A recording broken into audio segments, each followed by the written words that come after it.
Ramohalli railway gate ಬಳಿ ರಸ್ತೆ ಕೆರಸೇತುವೆ ಉದ್ಘಾಟನೆ.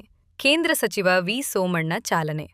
ಬೆಂಗಳೂರಿನ ರಾಮೋಹಳ್ಳಿ ಗೇಟ್ನಲ್ಲಿರುವ ಎಲ್ಸಿ ಸಂಖ್ಯೆ 16 ರೈಲ್ವೆ ಗೇಟ್ಗೆ ಬದಲಾಗಿ ನಿರ್ಮಿಸಲಾದ ರಸ್ತೆ ಕೆರಸೇತುವೆ ಆರ್ಯುಬಿಯನ್ನು ಕೇಂದ್ರ ರೈಲ್ವೆ ರಾಜ್ಯ ಸಚಿವರಾದ ವಿ. ಸೋಮಣ್ಣನವರು ಉದ್ಘಾಟಿಸಿದರು. ಕಾರ್ಯಕ್ರಮದಲ್ಲಿ ಸಂಸದೆ ಶೋಭಾ ಕರಂದ್ಲಾಜೆರವರು ಮುಖ್ಯ ಅತಿಥಿಯಾಗಿ ಭಾಗವಹಿಸಿದರು. ಕಾರ್ಯಕ್ರಮದ ಅಧ್ಯಕ್ಷತೆಯನ್ನು ಯಶವಂತಪುರ ಗ್ರಾಮ ಮಂಡಲ ಅಧ್ಯಕ್ಷರಾದ ಆರ್.ಪಿ. ಪ್ರಕಾಶ್ ರವರು ವಹಿಸಿದ್ದರು. ಈ ಸಂದರ್ಭದಲ್ಲಿ ಸ್ಥಳೀಯ ಜನಪ್ರತಿನಿಧಿಗಳು, ಪಕ್ಷದ ಮುಖಂಡರು, ಕಾರ್ಯಕರ್ತರು, ರಾಮೋಹಳ್ಳಿ ಗ್ರಾಮಸ್ಥರು ಹಾಗೂ ಪಕ್ಷಭೇದ ಮರೆತು ವಿವಿಧ ರಾಜಕೀಯ ಪಕ್ಷಗಳ ಮುಖಂಡರು ಮತ್ತು ಕಾರ್ಯಕರ್ತರು ಭಾಗವಹಿಸಿ ಕಾರ್ಯಕ್ರಮವನ್ನು ಯಶಸ್ವಿಗೊಳಿಸಿದರು.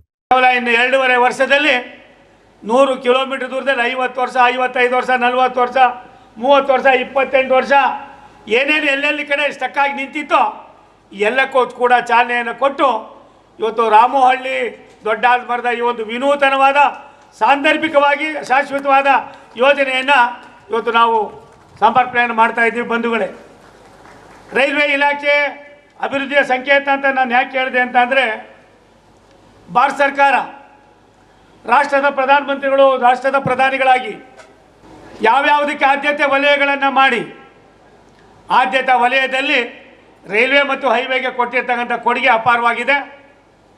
ರೈಲ್ವೆ ಒಂದು ಕಾಲದಲ್ಲಿ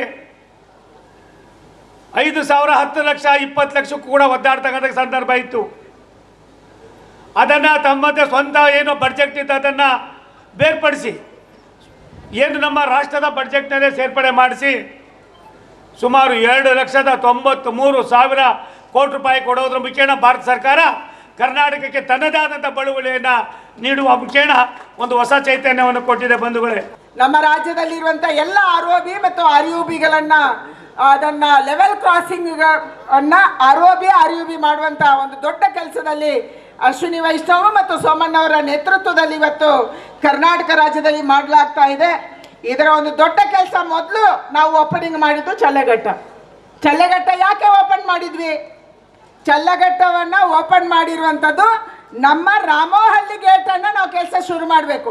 ಇಲ್ಲಿಂದ ನೀವು ದೊಡ್ಡ ಆಲದಮರ ಹೋಗಬೇಕು, ಮುಕ್ತಿನಾಗ ಹೋಗಬೇಕು, 10 ಗ್ರಾಮ ಪಂಚಾಯತ್ಗಳಿಗೆ ಇಲ್ಲಿಂದ ಕ್ರಾಸ್ ಮಾಡಿ ಹೋಗಬೇಕು, ಅಥವಾ ಮಂಚನಬೆಲೆ ಡ್ಯಾಮಿಗೆ ಹೋಗಬೇಕು, ಪ್ರವಾಸಿಗರಿಗೆ ಹೋಗಬೇಕು, ಲೋಕಲ್ ಅವರು ಹೋಗಬೇಕು, ಅಧಿಕಾರಿಗಳು ಹೋಗಬೇಕು, ಎಲ್ಲರೂ ಹೋಗಬೇಕು ಅಂತಂದರೆ ಇದಕ್ಕೆ ರಸ್ತೆ ಯಾವುದು? ಈ ದೇಶದ ಅಭಿವೃದ್ಧಿ ಆಗಬೇಕು ಅಂತಂದರೆ ನಮ್ಮ ಪ್ರಧಾನಿ ಹೇಳ್ತಾರೆ, ದೇಶದ ಯಾವ ಕೊಂಡಿನೂ ವೀಕ್ ಇರಬಾರ್ದು. ಕೇರಳದಲ್ಲಿ ನಮಗೆ ಯಾರು ಇಲ್ಲ, ತಮಿಳುನಾಡಲ್ಲಿ ಇಲ್ಲ, ಆಂಧ್ರದಲ್ಲಿ ಇಲ್ಲ, ನಾರ್ತ್ ಈಸ್ಟಲ್ಲಿ ಕಷ್ಟ. ಇದೆಲ್ಲರ ಮಧ್ಯೆ ಅಲ್ಲೂ ಕೆಲಸ ಆಗಬೇಕು. ಯಾಕೆಂದರೆ ದೇಶದ ಭಾಗ ಅದು. ದೇಶದ ಯಾವುದೇ ಕೊಂಡು ಕೂಡ ವೀಕ್ ಇರಬಾರ್ದು. ಆ ದೃಷ್ಟಿಯಿಂದ ಯೋಚನೆ ಮಾಡುವಂಥ ಪ್ರಧಾನಿ ಇವತ್ತು ದೇಶಕ್ಕೆ ಸಿಕ್ಕಿದ್ದಾರೆ. ಅದಕ್ಕಾಗಿ ಅವರ ನೇತೃತ್ವದಲ್ಲಿ ಎಲ್ಲ ಅಭಿವೃದ್ಧಿ ಕೆಲಸಗಳು ಆಗ್ತಾ ಇದ್ದಾವೆ. ರಸ್ತೆ ಕೆರಸೇತುವೆ ನಿರ್ಮಾಣದಿಂದ ಸಾರ್ವಜನಿಕರ ಸಂಚಾರ ಸುಗಮವಾಗಲಿದ್ದು, ರೈಲ್ವೆ ಗೇಟ್ ಮುಚ್ಚುವ ಸಂದರ್ಭದಲ್ಲಿ ಉಂಟಾಗುತ್ತಿದ್ದ ವಾಹನ ದಟ್ಟಣೆ ಹಾಗೂ ಸಾರ್ವಜನಿಕರ ಸಮಸ್ಯೆಗೆ ಶಾಶ್ವತ ಪರಿಹಾರ ದೊರೆಯಲಿದೆ.